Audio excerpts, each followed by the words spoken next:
Good morning, everyone. My name is Dr. Gabriella.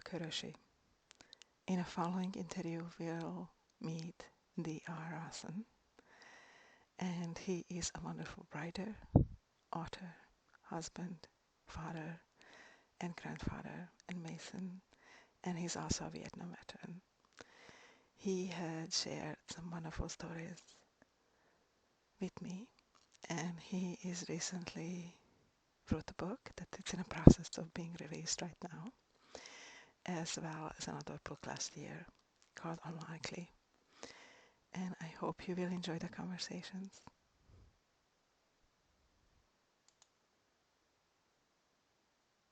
Good afternoon. And I would like to introduce DR. And he is an amazing person. From what I have read of your background and of your writing is just truly fascinating. So Thank you. It's very difficult just to like say, okay, tell me about, because you have done so much, beautiful books, a lot of wonderful writing, and amazing businesses that you have created. Thank you.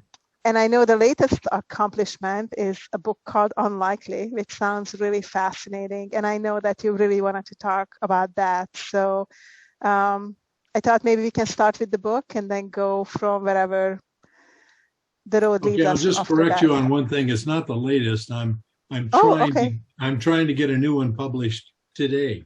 I started this morning, so I hope I'm going to get it published over the weekend. But Unlikely was published last year, and Unlikely. Let me get a copy of it.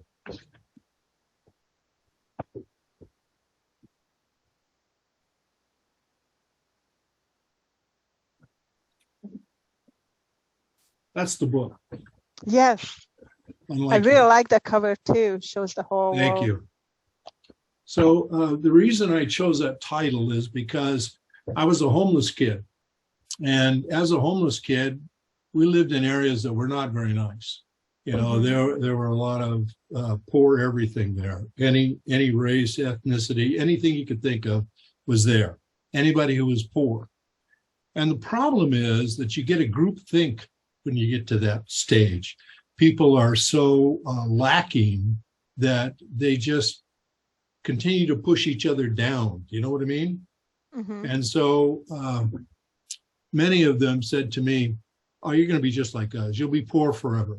You're not going to amount to anything. You won't be able to do anything.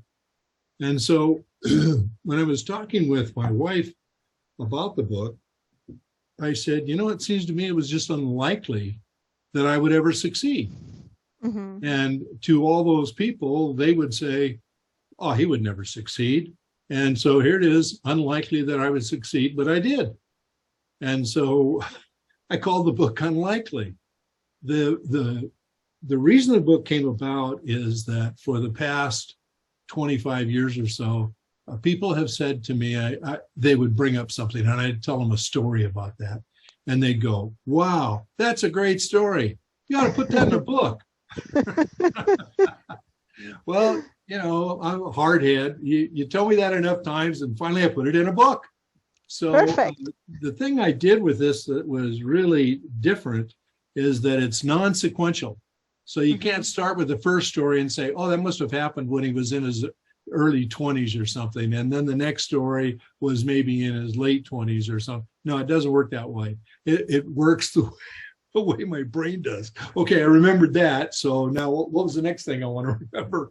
And it was very difficult to put together from that perspective. I made a lot of mistakes in that book. There are some grammatical mistakes that I made. There's just some formatting errors that were made. But you know what?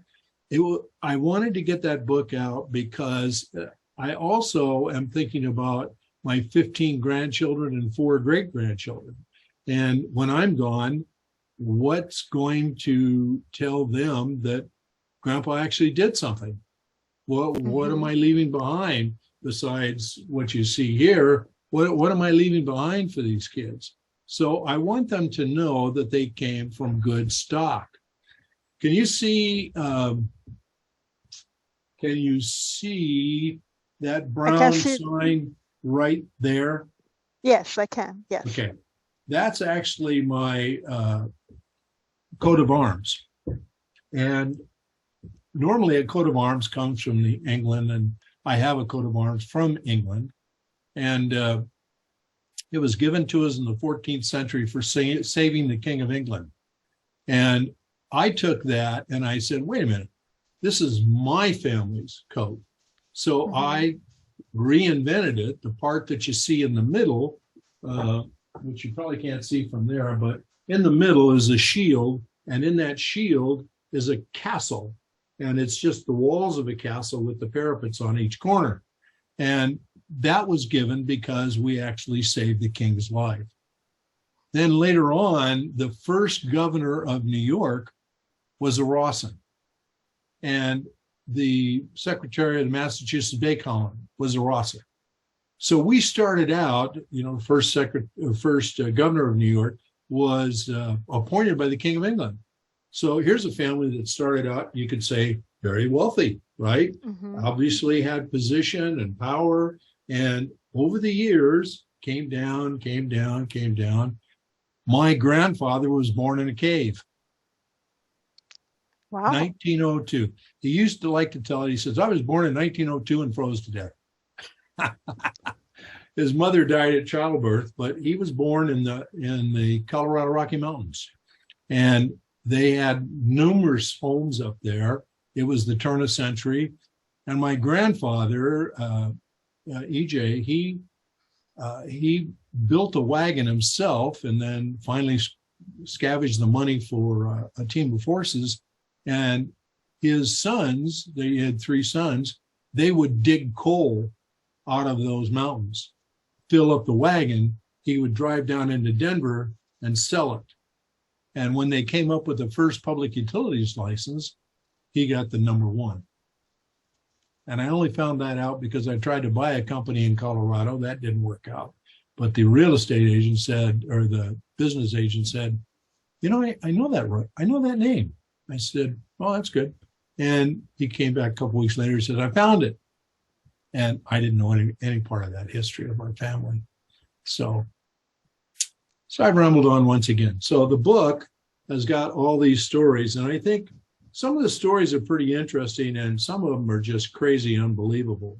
Like when my flight was hijacked out of Kuwait.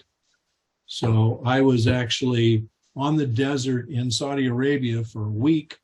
And then I went to my next client, who was the Prince of Kuwait. And he was also my agent there. And we put our equipment out on their oil wells. And I had to go out and be on site for a week in the desert. It was 140 in the desert, 120 in shade. So I was there for a very long time in a very hot place. So when it ended, they drove me into Kuwait City. I went to the Hyatt Regency and checked in. And the next morning, I was supposed to go on and meet with the president of the UAE. So because I was the president of an international oil company, when somebody that they consider high ranking meets with these people, they usually have rows of cars. There'd be 3 or 4 cars stuffed with people that all want to be in on the action. Oh, there could be something happen. This could be great. Anyway, so I told my agent, well, first of all, my agent came busting through the gates at the Kuwait airport, and he drives a big Mercedes limo. And the Mercedes limos in those days were reserved only for royalty, both in Kuwait and Saudi Arabia. So this big extended limo comes rolling up, and literally my agent, who's a very, very wealthy man, has got his head out the window yelling, Dr. Rawson, Dr. Rawson. So does his bodyguard and his chauffeur. So these 3 men are driving up to the plane, and in those days we loaded on the tarmac. So I'm going up the stairs. I'm about halfway up when this car appears, and they start yelling my name. And I raised my hand. I said, I'm here. these guys, the bodyguard and the chauffeur, jumped out of the car. They ran over and they said, "Where's your luggage?" I said, "Well, I have these two pieces, and there's two pieces in the rack." And they said, "Great." They grabbed them. They grabbed me, grabbed the luggage. We went over to the Mercedes. They put it in the trunk. I jumped in the back seat with my agent and the prince. And we got out of the airport. As soon as we cleared the airport, this guy says to me, "So how's it going? How's your family? Everything okay? Uh-huh. How about back at the office? Everything all right?" I said, "Yeah, as far as I know." "Why are we doing this?" He says, "Well, there's been a problem out on the site, and we need you to go back out there." I said, "I've been out there for a week, and you probably haven't been out on the desert for a while because you're in the office most of the time, but I got to tell you, it was hot." He said, "Well, I'm really sorry for that, but," he says, "the good news is you get to stay in my personal tent." Okay. Well, his personal tent literally was like you saw in Raiders of the Lost Ark. Here's a tent, and it's got gold chairs in it, and lamps that are gold, and candlestick holders that are gold. It was crazy, just crazy. Anyway, as soon as we got to the camp, the guy says, "Oh, hey, we fixed it. It's okay. It's all right. You just have to spend the night. We'll take you back tomorrow morning."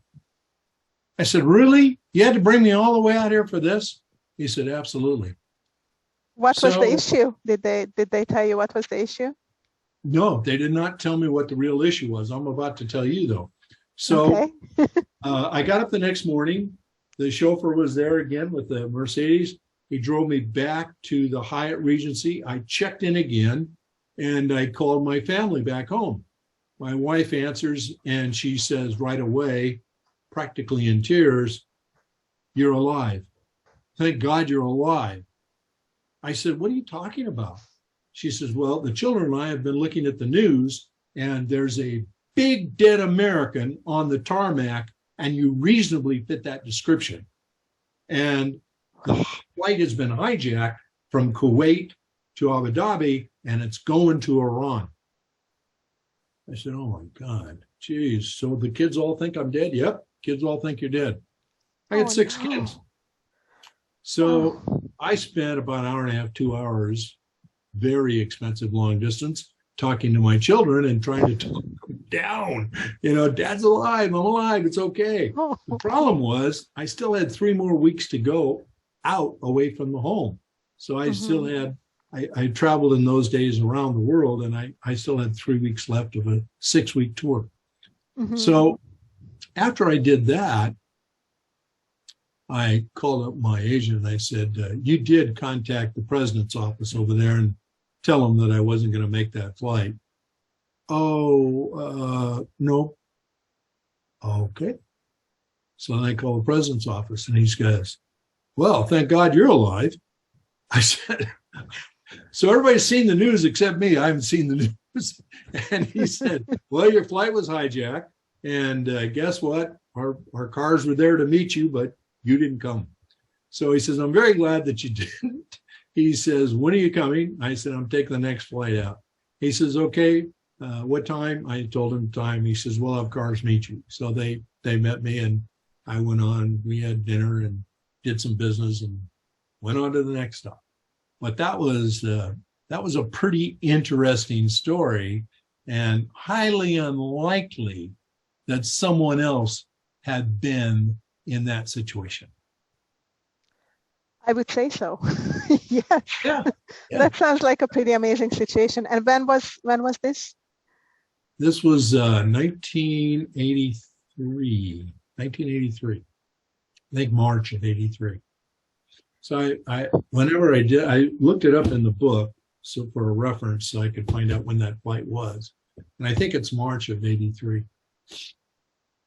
Well, but the week before in Saudi Arabia, I had some equally interesting, very interesting situations that happened. And then the week after that, I went from the UAE to Singapore.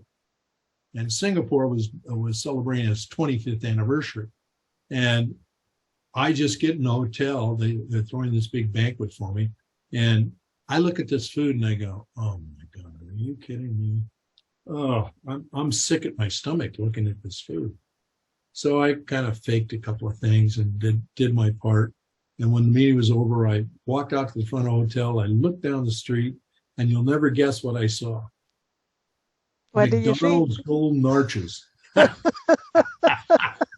I said, well, that's better than nothing. So I walked all the way down the street, got back to the hotel. The phone's ringing off the hook in my hotel room.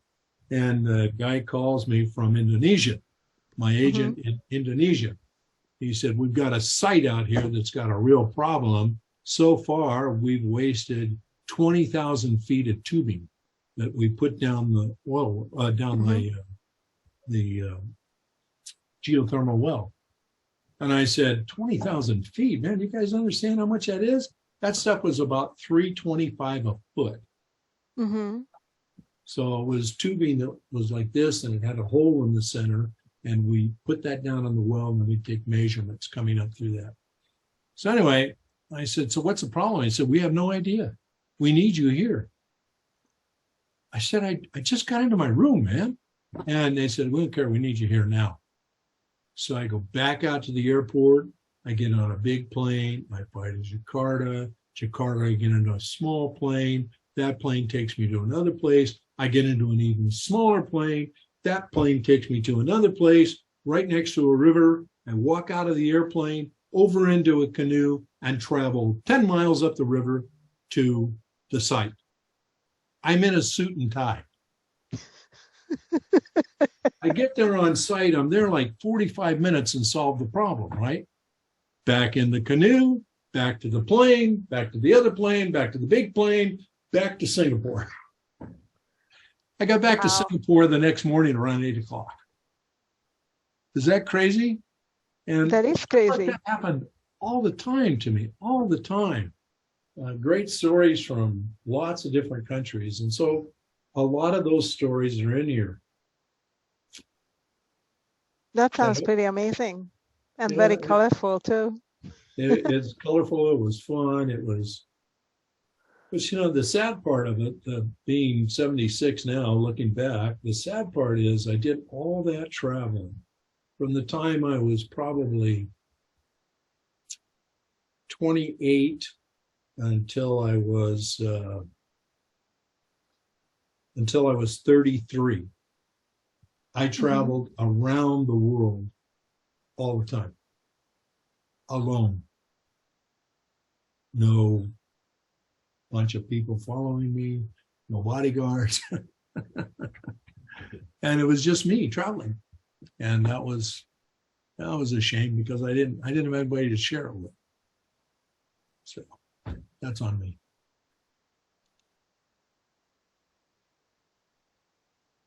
Did I lose you? You must have some pretty amazing experiences from that. And that book definitely sounds really interesting. Is there any stories that are not in the book that you want to share from those years? Oh, from those years? Well, let me give you the end to the hijacking. Or any other time. Well, let me give you the end to the hijacking story. So I get back from all this trip. It's 1 week before Christmas. And I've been thinking about this the whole time because it scared the bejeebers out of me. I got back to my office and there's a bunch of stuff that my assistant pointed out. And I thought about this and I put on a standard fact sheet that we had and I addressed it to him personally. And I said, thank you, and sent the fax. About 3 hours later, I got a call from my office and they said, you have a response from the prince. I said, what do you say? He said, you're welcome. That was it. And that's how great life can be. It just things you don't expect, just unexpected things that really make you pleased that you're alive and pleased that you have a family and pleased that people care about you and that kind of stuff. But, you know, I guess maybe because I'm a storyteller, I look for stories all the time. there's just things that I've done over the years that have been kind of crazy and colorful at times. Depending on which company I was running. I bought a steel company up in Boulder, Nevada. That's how we wound up in Nevada. We liked it so much when we retired 10 years later, we just bought a house here. And if you'd seen me then, I was wearing Hawaiian shirts and shorts. And I was the president and CEO of the company. That's pretty wild. I remember I had an Escalade. We've always driven Cadillacs, and I had an Escalade out there that I had customized. And guy came up to me one day that was working out in the field, and he says, "God, you must be really rich." I said, "Why would you say that? What have I done to indicate that I'm rich?" He said, "Oh, you're just standing there. You just look like you're rich." I said, "Oh my gosh, it's just crazy." When people think that, then they start treating you differently. And I can tell you a story that's not in the book about that. When I was 23 years old, I was the youngest vice president of marketing for a company nationally. So I had already sold a company and I went to work for this company.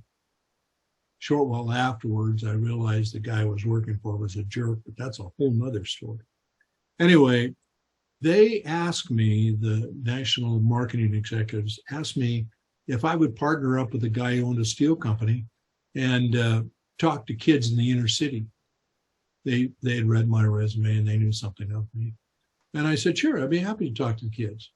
So I remember the first school I went to. Now you can imagine this. So here I am, 6'3", relatively big guy. This other guy is like 5'8" on a good day. So I remember the first school I went to. Now you can imagine this. So here I am, 6'3", relatively big guy. This other guy is like 5'8" on a good day with lifts in his shoes. And we're standing there in front of these kids. We are the only two white people in the room. They're all inner city youth, and they're a variety of things, but they're all inner city. And I started talking, and right away there's a heckler from the back. "You rich blankety blank, you don't have a clue." "Really? Can we talk?" I said, "Hold on to your horses for just a minute. Hold that thought." I said, "Let me tell you about the way I was raised. I spent my first few years in a school with all Mexican kids, and my sister and I were the only blonde-haired, blue-eyed people there. We had to learn Spanish just to get along and not get killed. So that's how I spent my elementary days. My junior high school days was different yet. I spent them in an all-black middle school. We were the only kids that were not African American. And I said, my high school years were completely different. The school was 55% Jewish, 25% Hispanic, and then the rest of us mutts. So I said, if you think that I don't know what prejudice is, you got another thing coming. If you don't think that I don't know what it's like to be dirt poor and try and work your way out of this, you got another thing coming. So can we talk now? You could have heard a whisper in that place. So then I started talking to these kids, and word of what I had done had spread with other schools, and they kept asking me back. But hopefully I always give those things and say, you know, if just one kid listens, then I did something good. And that's what I've tried to do. You must have some questions. You're holding back, I can tell. Now you're telling such a wonderful stories that I don't want to stop you telling the stories. But I agree with you. I think every time, if we just make a difference in one person's life, and mission already accomplished. Mm-hmm. I know you write on Medium because that's where we met, that wonderful blog platform. Do you want to tell us a little bit about how did that started and the articles you write? I have a friend named Gary Friedman, Gary Friedman, Friedman, Friedman Archives. Gary's a photographer, a world-class photographer. He probably has some 50, 60,000 photographs on that site. He also has a blog. And in his blog, he talks about cameras and taking pictures. Gary is the assistant editor of the world-class Camera Craft magazine, which is the best magazine you can buy if you're a photographer. And so he's an assistant editor on that. He's written 35 books on photography. I said to him, we were talking this morning, I said, so what was the largest book? He says, that was the last one. I said, well, how big was it? He said, 776 pages. I said, Jesus, Gary. I said, how did you find that much to say? Well, you know, these cameras are pretty technical, and my clientele, they want to know why it works that way. And so it takes a little bit of time to explain that. I said, holy cow. I said, I'll tell you something. My books will never, ever be over maybe 200 pages, period. I just don't have that much to say on that subject at that time. Maybe later I can put it down, come back. Anyway, so Gary said to me one day, he said, you know, I know you really well. And he worked for me at 3 different companies that I had. And he's an engineer, and he's also a nuclear physicist by education. And he's actually put things up in the sky. Some of those space things that are up there, he actually did it. So Gary has my respect, and he's been a friend of mine for a long time, and we've talked intimately about a variety of subjects. So he knows me pretty well. So when I decided to retire last year, I sold the last business that I had in August. I said to Gary, I said, you know, in fact, I wrote an article on this. I was surprised to find out that you could fail in retirement. He said, what? I said, yeah, you can fail at retirement. You can get there and not have a clue what to do. He said, I guess I hadn't thought about that. He's 56.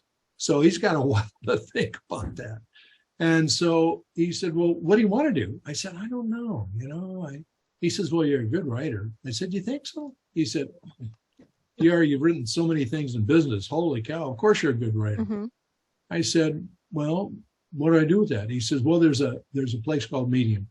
He says, go out there, sign up, write a couple of articles, see how it goes. I said, well, that'd be interesting. So I did that. So that was about a year ago. And I've written about, that have been published, about 140 articles. And recently, Nancy Blackman from Refresh the Soul, Nancy challenged everybody to do a 30-day contest. So one story every 30 days. And that just seemed really boring to me, and I didn't want to take the time. So in the first 3 or 4 days of the contest, I think I wrote 21 stories. So I said to my wife, I said, geez, these things just pour out of me. She said, well, maybe you should write another book. I said, maybe I should. So I sat down and I had this idea, I guess because I was with Mexican people for so many formative years, and I just have a real affinity for them and the culture and the whole thing. And so I sat down and thought about it, and I said, I want a story about a guy who gets away from the cartel. And my wife says, well, that sounds interesting. I'd read that. So I came up with this story, Carlo Chapman, about a young boy and his father and mother that were fleeing the cartel.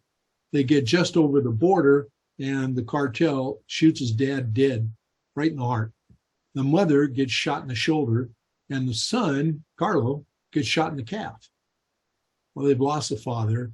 Fortunately, there was a wealthy Mexican family, 3rd generation, that happened to see all this happening because it was near their land. And so they took Maria, the mother, and Carlo in. And for about a year and a half, they lived there. And in that process, they came across a number of aid groups and so forth, because they were trying to integrate them into America.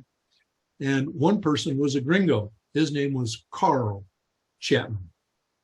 And he just sold oil. That's all he did. He was just an oil salesman. So they dated for about a year and a half, and then he proposed to her. And he goes to Carlo and he says, I want to marry your mom, but I need your permission.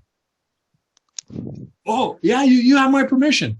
He says, well, here's another thing. I want to adopt you. I want you to be my son. Okay, we'll do that. So on one day he married his mom, and on the next day he adopted the son. So Carlo goes on as this kid, turns out to be extremely wealthy. And the father creates a large independent oil company, and he dies a year before Carlo gets out of law school. He sends him to the best schools.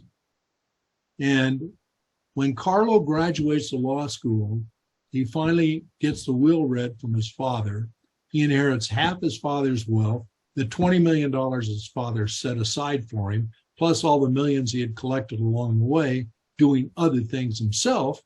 And the kid is about a half a billionaire by the time he graduates law school. Now, where do you go from there? Story.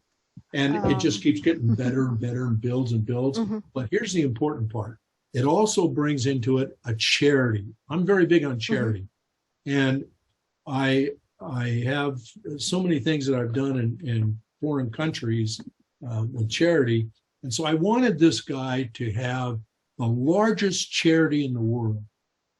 And I don't want to give you a spoiler alert, but he works on that as well. Wonderful. Yeah. And yeah, so we want people to read the book.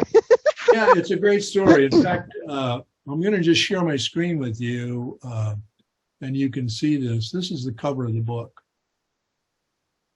Okay. Oh, I love it. Yeah. So it says at the very last, it says, then he paid for education in all the best schools, so his son had the tools to become the man he is now, a new American hero. So my other goal, secretly, was to write a book that Hispanics could be proud of, to show that they can get ahead just as well as anybody else, and they can. Now, is this book all fictional, or is there any part so that that's just it's all fictional. I've laced it with some stories from my own background, and I actually met a kid like him in the Middle East one time. I was meeting with a sheikh there, and he had this young guy from America, and he was like Carlo. He didn't happen to be Mexican; he happened to be Armenian, but he was just like him. And so I used some of those stories and just splash those in there. We're going to lose our... At this point in the recording, we finished our first session, but as you could see, DR is such a wonderful storyteller that we decided to start another session. So now you are going to hear the second part of our recording.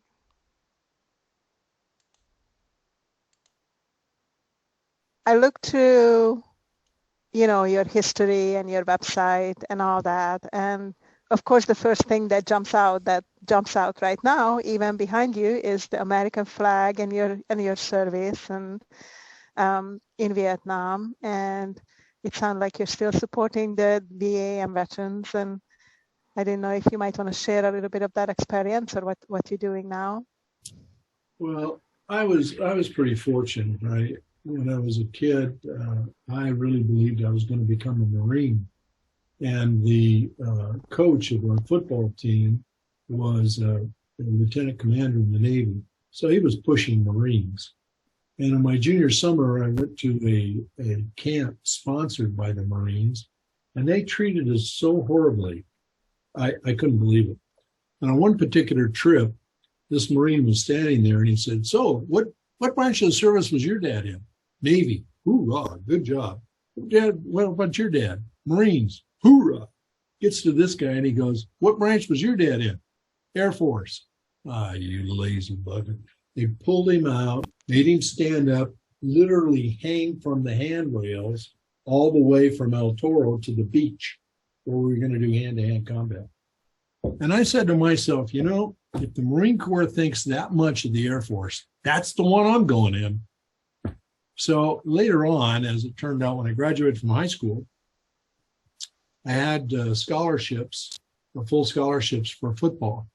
And this whole Vietnam thing was really weighing on me. And then at the same time, I got an insurance bill for my sports car that was over the moon.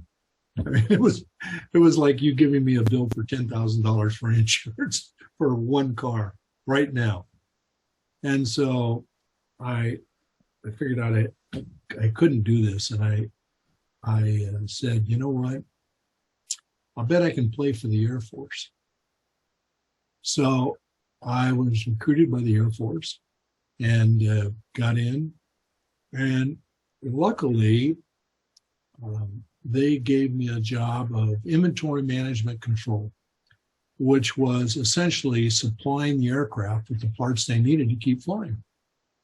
And so I was doing that. It was a dead-end job, and it was absolutely horrible. And I was still feeling bad about Vietnam and my participation. So I volunteered for Vietnam. So they sent me to Alaska. I volunteered for Vietnam again. They sent me to Cuba. I volunteered again. Nothing. Finally, the first sergeant for the group called me in and he says, I don't know what you think you're doing here, but you're really stupid. I said, why am I stupid? He says, because you want to go to Vietnam. I said, you know what? You might find this hard to believe, Sarge, but I actually went into the service to do my part. And my dad did his part. His dad did his part. His dad did his part. We've had a Rawson in every major war in America since the Revolutionary War, and no one's ever died. I said, so I'm here to do my part. So that's why I volunteered. He says, well, you're going to love what I say right now. I said, what's that? He says, we're sending you on a top secret mission to Southeast Asia. A top secret mission? Wow. For a supply guy? Oh, man.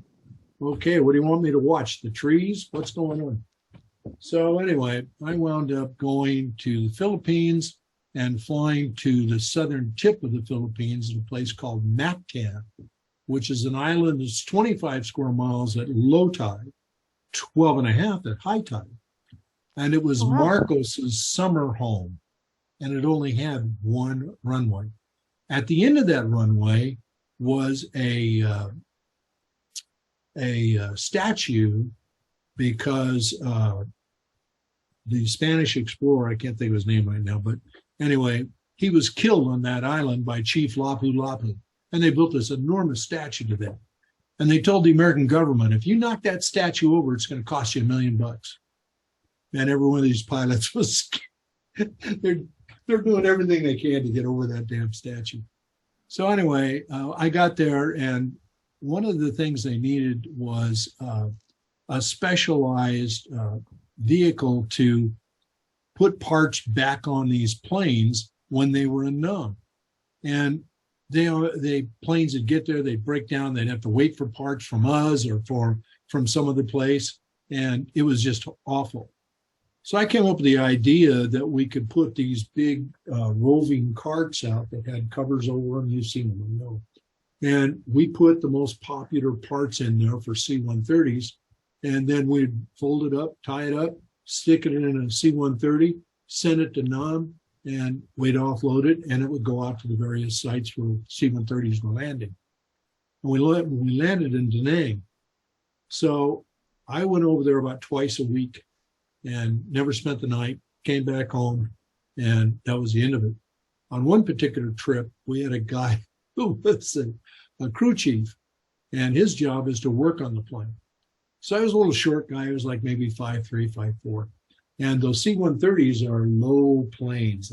The engines are just like 4 or 5 feet off the ground. Mm-hmm. This guy's out there repairing this engine. He's standing on his toolbox with his arms in the engine like this. And Charlie, the Vietnamese people, they shot that toolbox up. They never put a shot in him, but they made him dance on top of that toolbox. And this kid came back and he was unbelievably white, which was not his native color. And he said, I'm never coming back here again, because he had an option. He didn't have to come. And he never did. He was true to his word. He never went back. But that poor guy was scared to death. So I finished my tour and was proud to do it, and came back home and got in the car business and did some things there. And that's a whole nother story. It's a great story, but it's all another story. And my life's been kind of like that. It sounds like you do have a lot of amazing stories. So thank you for sharing that one. And you had so many different companies, but I'm really interested if you want to share the one when you were supporting the homeless people and children in Las Vegas, since you were mentioning that you came from that background too, that you were homeless before. So. Well, I was president of the Cadillac Club here in Las Vegas, and we were working with Finley Cadillac. And Finley was always supplying things to charity. And at one point in time, this guy called Finley and said, we'd really like your help. And Finley didn't want to be bothered with it. They said, call DR. So he calls me and he says, this is what I'm doing. I'm feeding the homeless here. And they've asked me to feed the homeless kids that they have in a shelter. Well, that struck a nerve with me. And I said, well, what do you need? He said, the kids need clothes, they need backpacks, they need all those usual things. What we're actually looking for is a gift card that we can give each one of the kids at Christmas. I said, what do you want on the value of the card? He says, $100. I said, how many kids are we talking about? He said, 27. I said, okay. So in 2 days, I was able to raise that money, and we bought those gift cards, and I turned them over to him. His name was LaDon. Mm-hmm. And LaDon was so impressed, he said, would you help me with this feeding the homeless? He had secured a contract with Pizza Hut here in Las Vegas. And in Las Vegas, all the Pizza Huts are owned by one company, one man. That man has since passed, but at the time, we were picking up from 43 Pizza Huts, picking up the food that wasn't picked up, dough that hadn't been cooked. We called it a Jesus loaf. It was a dough that hadn't been cooked. We just took this big blob of dough and put it in the oven, and it cooked up to a nice loaf of bread. We called it a Jesus loaf. And we passed that out downtown, and people loved it. And so we did that. And of course, they have cinnamon rolls, and they have breadsticks, and they have all kinds of other things. So we picked it up, passed it out every day, went downtown, did that. I did not do it. My health and my ability to walk around, and that is just not conducive to doing that. So I said to him, look, I'll do all the background stuff. I'll help raise money. I'll build a website. I'll, be on this and do this and do that. And so it worked out great for about 2-3 years, not quite 3, I guess. And one day he came to me and he said, I want to do this. And that violated one of my principles. And so I said, I'm out. I'm done. I'm going to sign this over to you. Good luck. And that's when it ended. Well, it's wonderful. Thank you for doing what you did for all those children and homeless people. It was a lot of great fun. And here again, even those kids, I used to speak to those kids like I did that first group that I talked to you about. And I would say you cannot give up hope. You cannot. Circumstances that you feel today are not going to be the same as what you feel when you're in your 20s. And I have a saying that I picked up from somewhere, but it is quotable. And it is, never let the past hold the future hostage. And so many people today, they're young, they make stupid mistakes, and then by the time they get to 30, they feel like their life is crushed. They made all these mistakes, and they let those mistakes keep them from moving forward. And that's a huge mistake. We're missing out on a huge resource when people do that. Absolutely. I've seen so many people turning their life around, and hopefully more and more people can in the future. Thank you for sharing your wisdom with us. And I would love to hear a little bit about your work in India with Dr. Stephen and the children. Oh, Dr. Stephen Shetty? Yeah. Yes. Well, the way that began is that we had a couple of clients in India. We had from 2005 to 2012, we had a company that was supposed to be a California company, and in 6 months it was like in 4 states or 5 states, and within a year we were like in 20 countries. And I go, wow, what? It got away from us. And within 3 years we were in 55 countries.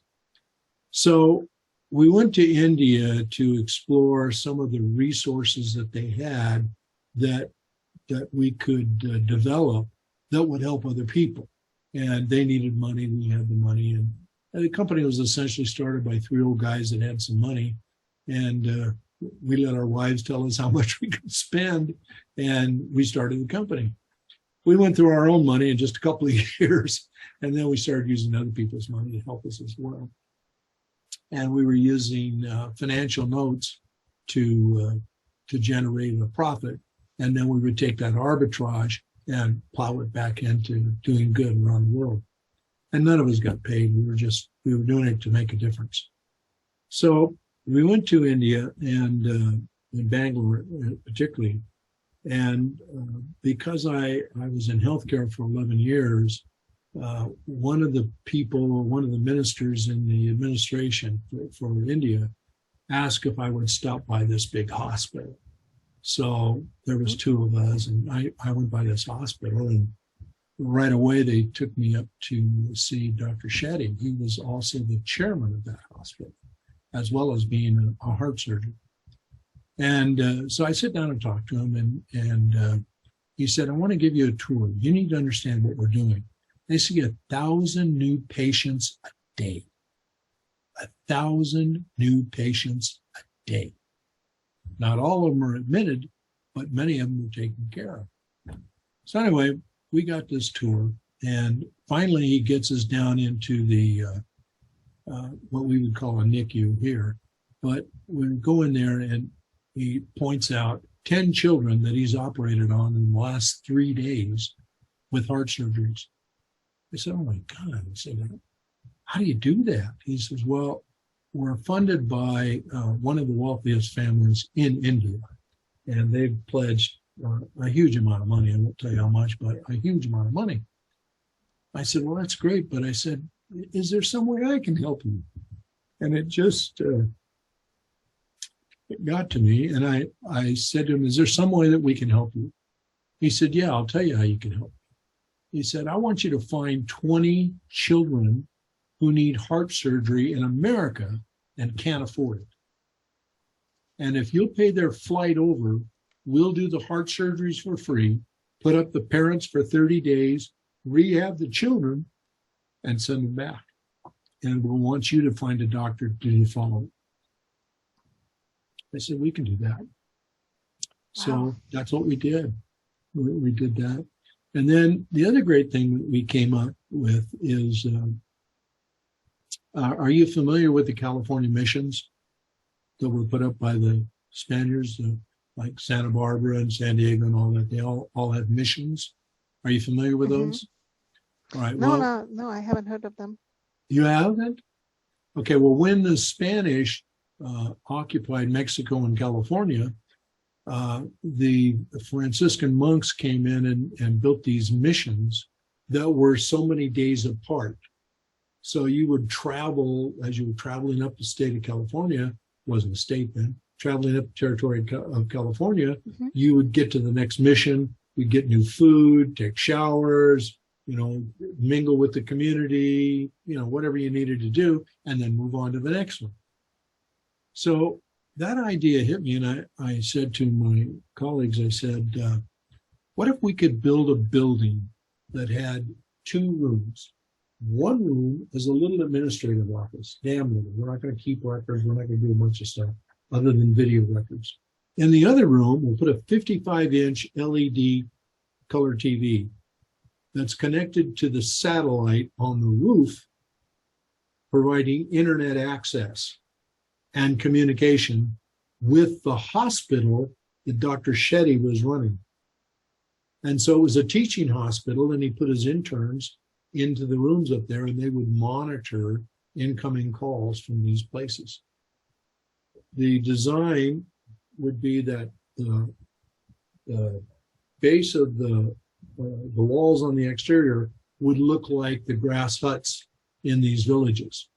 The roof was a cement roof, red, and it had a white red crossing, a white medical crossing, so that from the air you could see exactly where it was. And we would give the chieftain and maybe whoever the witch doctor or healthcare, whoever was doing the care for the people, we'd give them a key to that building. The lock was pretty much impenetrable, as was the building itself.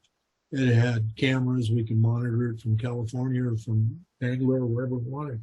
And I negotiated with the country of India to allow us to use their satellite for internet access. And that was a great thing. And so we started on that project, and we didn't finish it, which really kind of frustrated me. But the idea is we were going to try and build maybe 20 or 30 of them right up through the middle of Africa. And we had a couple of people that worked for us in South Africa, and one that worked in Egypt, and we had one in Nigeria. And so these folks were trying to coordinate what we could do in these various countries and clearing the path with whoever was running the country. And it was pretty unique work. We also found a company in Bangalore who developed a process to take, you're familiar with palm trees, right? And you know that a palm leaf has all those veins in it, right? Well, those veins, those things actually get stripped away from the rest. And that fiber is something that can be used for something else. And it's a renewable source.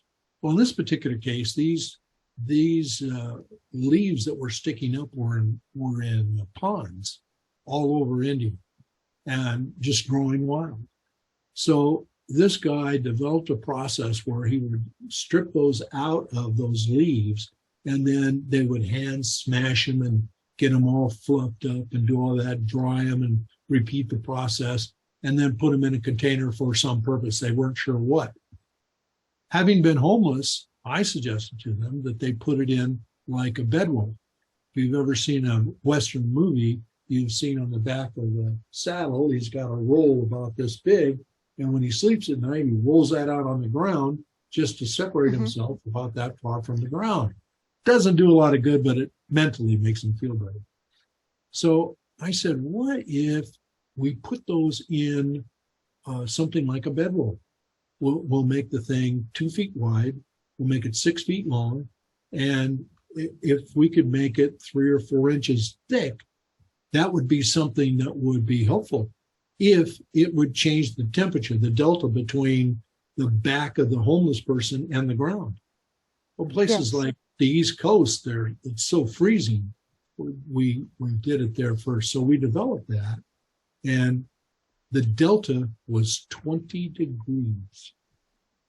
So you could be homeless and it could be minus 30 out or be 30 degrees out. You could put your blanket down and it would be 50 degrees on your back. That's wonderful. Yeah, it was great. So for quite a while, we And is that still in process, or I is don't that know. something that's I have ended? no idea. I lost track of it. When we folded the company, we lost track of a lot of things, and frankly, I didn't have the heart for it anymore. I was while I had that company, I had a major heart attack in 2007. That was also the year that my wife came in September, and she said, "Well, you know, you missed the entire summer." I said, "What?" She said, "You missed the entire summer. You've been in this damn office all year, and you missed the entire summer.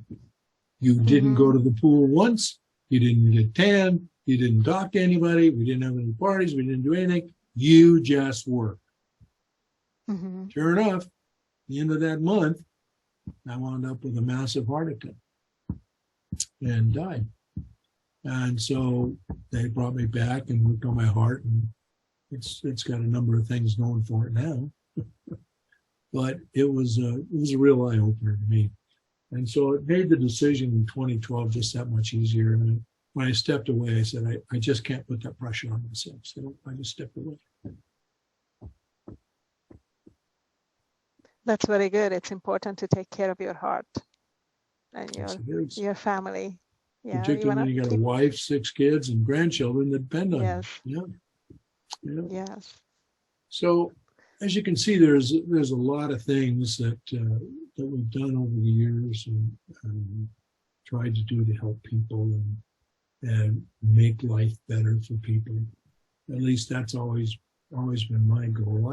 I personally have operated under the assumption that if you help enough other people get what they want, you'll always have what you need. And that's worked for me.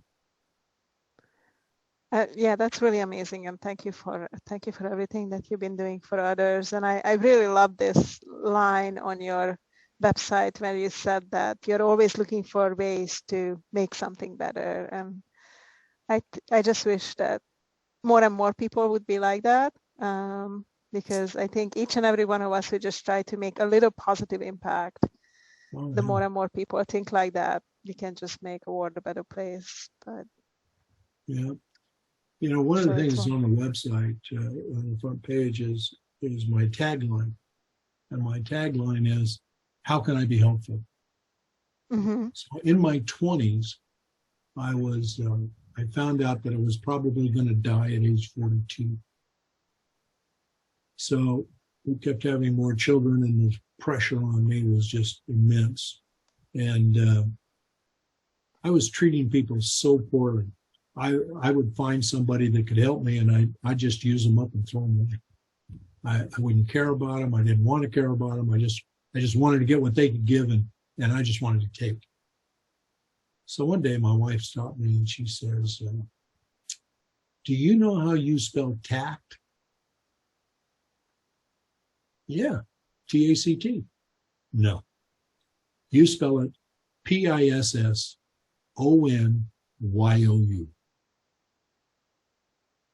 "What?"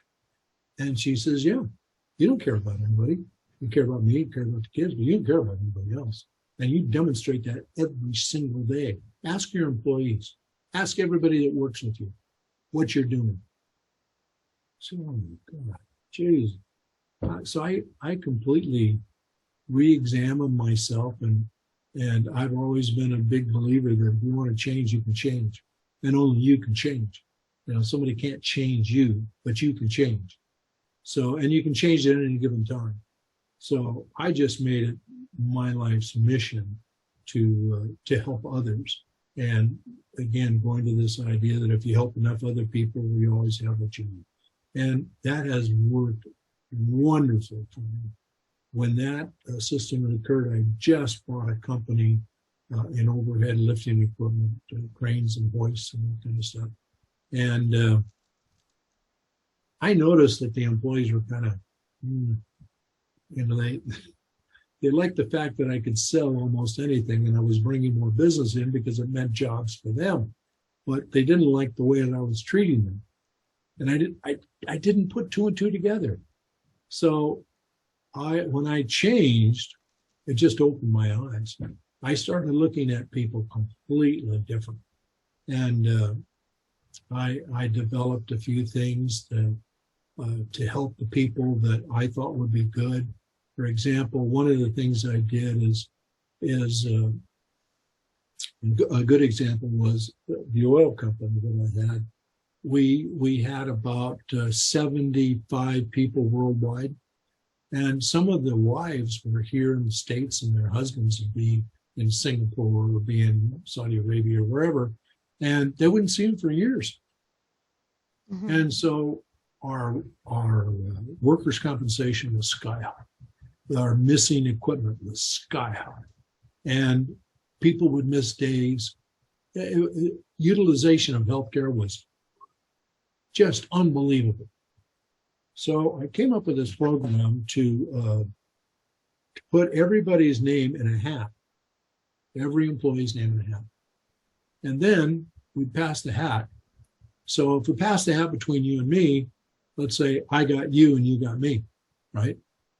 So your job was to make sure that I was at work every day, that my family was okay, and if I didn't show up, what was wrong? What needed to have happen? And if I went overseas, to especially call my wife and say, are you okay? Do you have enough money? Is everything working out okay? Do you have groceries? What's going on? And get to know them, really know them.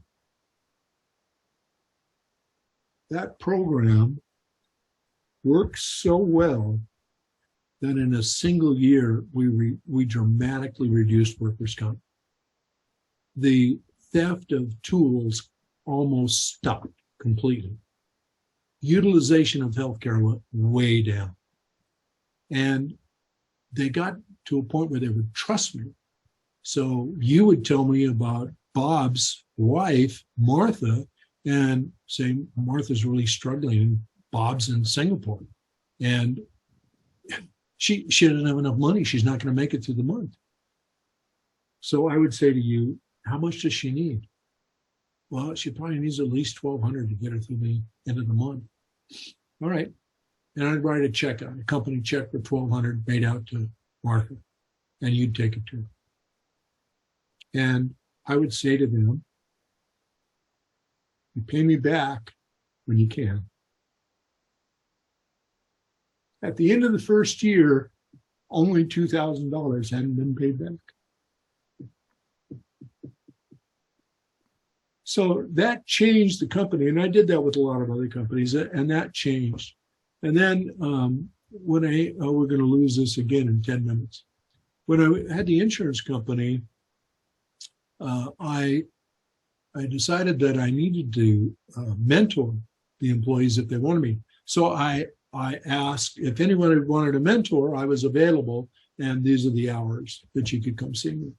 So I had several people come see me, and we had some amazing successes, amazing.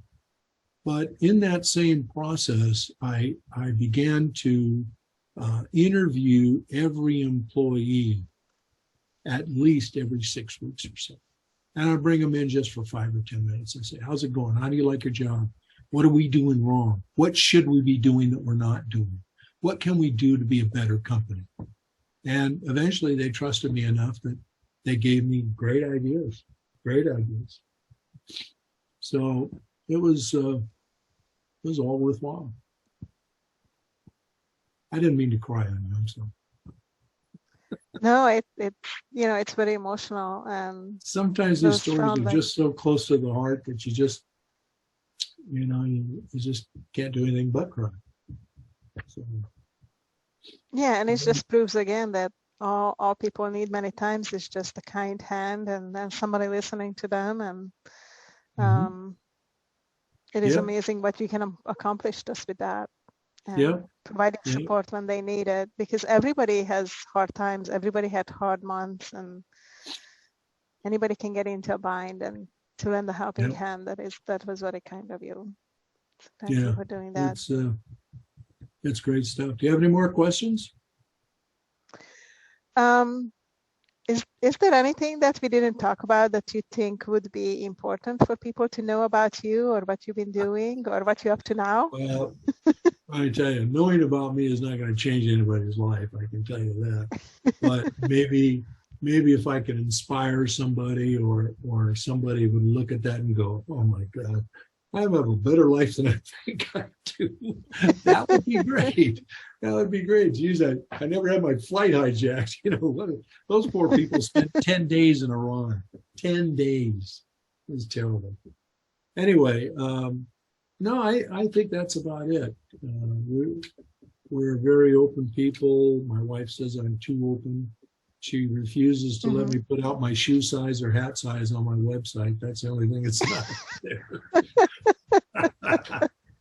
But I really enjoy people, and I really enjoy meeting people and finding out about them. My wife and I, you saw our backyard. We have a lovely patio out there, and we bring people over this time of year until it gets really cold. And we sit and have wine or something, or horses doodles or whatever, appetizers. And we talk to them and just say, tell us about your story. How did you get here? Why are you here? Why do you do this? Why do you do what you do? Why do you collect the cars that you collect? Why do you work for this charity? How did you two get married? Where did you meet? So all those stories are really fun. And it makes us appreciate our life even more. And it makes us appreciate the people around us even more. So we found that a really great thing to do. We really enjoy it. That is wonderful. I think stories are just a great way to learn and to connect with other people. So it sounds like you have amazing amount of stories to share. And thank you for writing those books and sharing your stories and your ideas. You're welcome. And all you have done in your life. It sounds like you have an amazing life and a lot of interesting things that happen to you. So I'm looking forward to reading your books and writing about them as well. The Unlikely book is on Amazon. You can buy it on Amazon.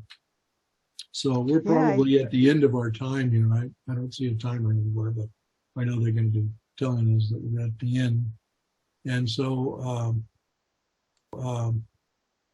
I guess that's about it. I really appreciate you wanting to interview me. It's been a lot of fun. And I hope you've at least learned something from that helps your life.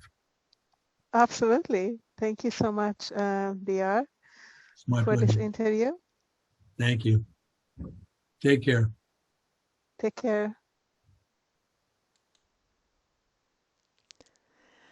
Well, I really hope that you enjoyed this interview with DR. He is a truly amazing writer and storyteller, and he had a fascinating life.